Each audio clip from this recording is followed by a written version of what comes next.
এখানে যেই বিষয় গণভোট হতে চাচ্ছে সেটা হচ্ছে আমাদের যে জুলাই সনদ, সেই জুলাই সনদে টোটাল ৪৮টা কি কয়টা হচ্ছে এরকম আইন আছে, সেগুলো সম্পর্কে সবাই জনগণ হ্যাঁ কি না এই রিলেটেড একটা গণভোট করতে চাচ্ছে।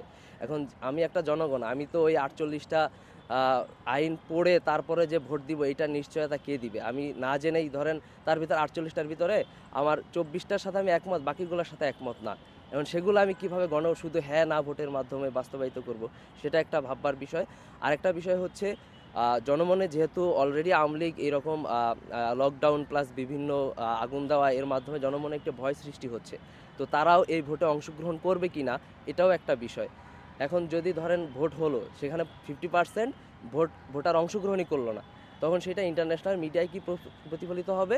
যে আমাদের ভিতরে জনগণ আর কি ভোটে অংশগ্রহণ করছে না, তার মানে যারা ভোটে অংশগ্রহণ করছে না তারা সব আওয়ামী লীগ, তার মানে জনগণ আমাদের পক্ষে আছে। এখন এই দৃষ্টিকোণগুলো দেখে আমার মনে হয় যেন গণভোটটা এই মুহূর্তে বা দেশের এই পরিস্থিতিতে না নেওয়াই বেটার হবে।